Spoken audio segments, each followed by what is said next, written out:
ഇന്നു മുതൽ Indian national കോൺഗ്രസിൽ ചേർന്ന് പ്രവർത്തിക്കുന്നതിന് തീരുമാനിച്ച് കോൺഗ്രസിൻ്റെ മെമ്പർഷിപ്പ് വാങ്ങിച്ചിരിക്കുകയാണ്.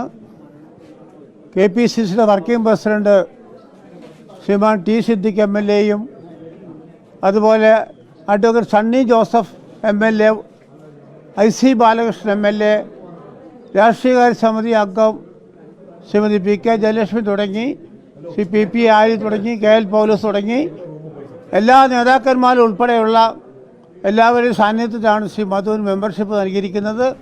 ബാക്കിയുള്ള കാര്യങ്ങൾ മധു ഇങ്ങോട്ട് സംസാരിക്കുന്നതാണ്. 8-9 മാസക്കാലമായിട്ട് ഒരു ദിവസം കൊണ്ട് എടുത്ത തീരുമാനമല്ല, പല നാളുകളായിട്ട് എടുത്തിട്ടുള്ള തീരുമാനമാണ്. ഇന്നലെ വരെ പ്രവർത്തിച്ചുകൊണ്ടിരുന്ന ഭാരതീയ ജനതാ പാർട്ടിയിൽ നിന്ന് രാജിവെച്ചിട്ട് 1 മാസം കഴിഞ്ഞിരിക്കുന്നു. പല വിധത്തിലുള്ള ചർച്ചകളൊക്കെ കഴിഞ്ഞതിന് ശേഷം കോൺഗ്രസിൽ ചേർന്ന് പ്രവർത്തിക്കാൻ തീരുമാനിച്ചു. ഒരു ജനാധിപത്യ സംവിധാനത്തിൽ പൊതുപ്രവർത്തനം നടത്തുന്നതിന് വേണ്ടി കഴിഞ്ഞ 10-30 വർഷത്തിലധികമായി പൊതുരംഗത്ത് നിന്ന ഒരാളെന്ന നിലയിൽ ഞാൻ അന്ന് BJPയിൽ നിന്ന് രാജിവെക്കുമ്പോൾ തന്നെ പറഞ്ഞിരുന്നു, ഏതെങ്കിലും ഒരു പ്ലാറ്റ്ഫോം ഈ രാജ്യത്തെ ഏതെങ്കിലും ഒരു ജനാധിപത്യ സംഘടനയിൽ ചേർന്ന് പ്രവർത്തിക്കുന്നു. ഒരുപാട് ആലോചനകൾക്കും ശേഷമാണ് കോൺഗ്രസ് തിരഞ്ഞെടുത്തത്. അതിനൊരു കാരണം കോൺഗ്രസ് ഒരു ദേശീയ പാർട്ടിയാണ്, ഒരു പ്രാദേശിക കക്ഷിയല്ല. ഇവിടെ ദേശീയ പാർട്ടിയോടൊപ്പം ചേർന്ന് നിന്നുകൊണ്ട് ദേശീയതയ്ക്കൊപ്പം നിന്നുകൊണ്ട് പ്രവർത്തിക്കാൻ തീരുമാനിച്ചത് കൊണ്ടാണ് കോൺഗ്രസിൽ തിരഞ്ഞെടുത്തത്. ഇനിയുള്ള കാലം കോൺഗ്രസിൻ്റെ വളർച്ചയ്ക്കും വികാസത്തിനും വേണ്ടി എൻ്റെ സമയവും അതുപോലെ തന്നെ എൻ്റെ ഉത്തരവാദിത്വവും കൃത്യമായി നിർവഹിക്കും. ഇതാണ് ഈ അവസരത്തിൽ എനിക്ക് നിങ്ങളോട് സൂചിപ്പിക്കാനുള്ളത്.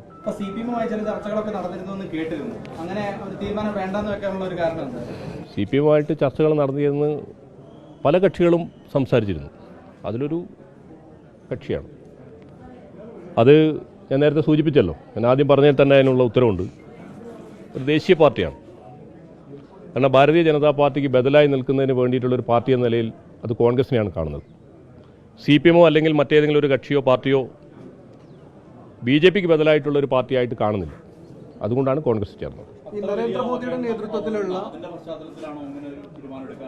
തീർച്ചയായിട്ടും എന്നെ മാറ്റി നിർത്തിയിട്ട് 9 മാസം കഴിഞ്ഞതിന് ശേഷമാണ് ഞാൻ പാർട്ടി വിടുന്നു എന്നുള്ളൊരു കാര്യം പറഞ്ഞത്. എന്നോടൊരു സാമാന്യ മര്യാദയോ നീതിയോ കാണിക്കാത്തതുകൊണ്ടാണ്. നിലവിൽ BJPയുടെ ജില്ലാ പ്രസിഡന്റ് എന്ന് പറഞ്ഞു നടക്കുന്ന ആൾ, അയാളുടെ പ്രവർത്തനം കൂടിയാണ് ഞാൻ പുറത്തു പോകാനുള്ള പ്രധാനപ്പെട്ട കാരണങ്ങളൊന്നും. കൂടെ ഞാൻ ആദ്യം നേരത്തെ സൂചിപ്പിച്ചതുപോലെ പത്രക്കാരോടൊക്കെ നേരത്തെ പറഞ്ഞിട്ടുണ്ട്, കൂടെ നിൽക്കുന്ന ആളുകളെ കൂട്ടിച്ചേർത്ത് മുന്നോട്ട് കൊണ്ടുപോകണം.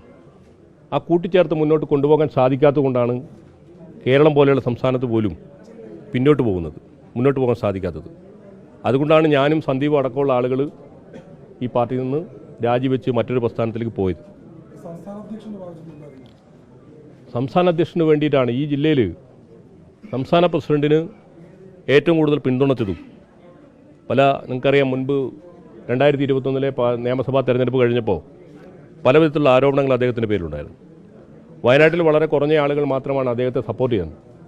മുൻനിരയിൽ നിന്നുകൊണ്ട് അദ്ദേഹത്തെ സപ്പോർട്ട് ചെയ്യുകയും കാര്യങ്ങളൊക്കെ ചെയ്ത ഒരു വ്യക്തി എന്ന നിലയിൽ ഞാനാണ് ചെയ്തത്.